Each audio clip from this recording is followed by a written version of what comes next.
In this module of our talks about incentives for growing companies, the focus is on performance management. The purpose of this talk is really to say that, contrary to accepted myths that all senior pay is kind of a waste of shareholder money, we can demonstrate that well-designed and well-communicated plans work. If creativity enhances value, therefore, how do we make sure that it does that for everyone? First, let's be sensible. What actually works? Well, first of all, human nature being what it is, every value creator from Emperor Pompey through the Florentine bankers to the 16th century pirates used incentives. In the case of pirates, booty was shared equally between the crew of, let's say, 30 and the captain.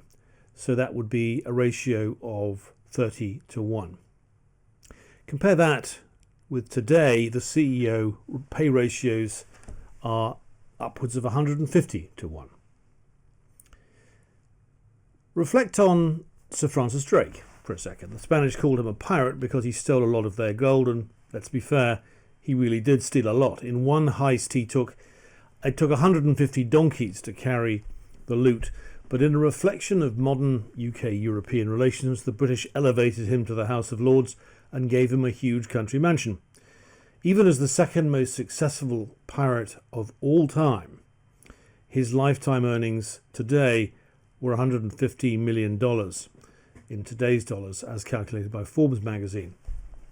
The upper quartile for a CEO in a top-tier performing company can make that in less than 10 years.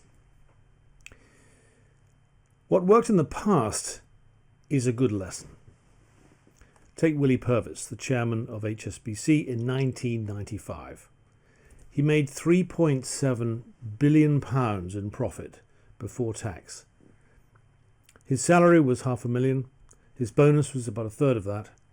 He had one-time salary and options and a 40/60th pension. Again, compare that with the demands of CEOs today. So that's some context. So let's not just look at what is happening today, but make sure that the performance-based pay that we put in place really is exciting, it's affordable to begin with. So if you look at this chart that's coming up, we're talking about the relationship between doing something, which is the performance, and getting paid for it pro rata. I cannot stress enough that all modern incentives work like this. There's a level of performance below which nothing is deserved. Then at some point you reach a threshold which triggers a payment. As more performance is delivered, more payment is made pro rata until a maximum level of performance above which no more is paid. That is the cap, the maximum. In other words, at threshold, we've done enough. At maximum, we can stop trying.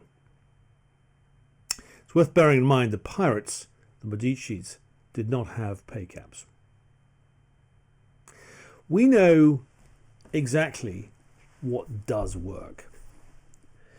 In this chart, which basically looks at three things that are vital and overlapping, that's extending the time horizon of a plan, it's creating better alignment between the shareholders and the management team, and it's increasing the leverage so that more is available in pay the more the performance is, and that's a more leveraged, i.e. not straight line.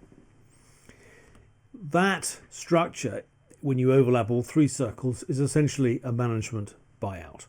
And it is that structure which needs to be created in any company in order to make the management team focus on performance in a way that really counts. Make them think like owners, make them think over the long term, make sure that when they really outperform, they really get paid. But if they just do something ordinary, it's business as usual as far as pay is concerned. I've used this chart with clients for over 25 years, and it always works. It always explains how to improve any program that you may have. We also know that CEOs who are promoted from within the business add more value. They're paid less and are better value for money compared to those hired from outside. 70% of new CEO appointments in the FTSE 100 in the last 5 years have been promoted from within the business, and they've added 6% more value, whilst being paid 20% less. CEOs that have more at stake, who own more of the company, at around 4 times more than those with less ownership. 1/3 of the CEOs we looked at in 2016 have shareholdings worth £5 million or more, and they deliver more than double the value to shareholders compared with CEOs with shareholdings under 5 million. In fact, they're paid more, deliver more, and as a result, a better value for shareholders overall. If we know what works, and if we selected stocks on that basis, would it actually be proven correct? Well, we did select stocks on the basis of incentive design. We looked at 14 years of back testing those stocks against the markets, and this is what we found. That fund would have created 328% total returns after fund costs and performance fees.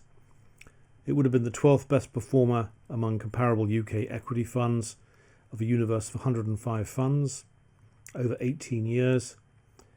It would have outperformed the best FTSE 100 tracker funds by 277 points and had a 195 percentage point outperformance of Investment Association UK All Companies Median Funds. In other words, if we know what works and we can pick companies on that basis, this is something which is a very powerful indicator that incentives really do work.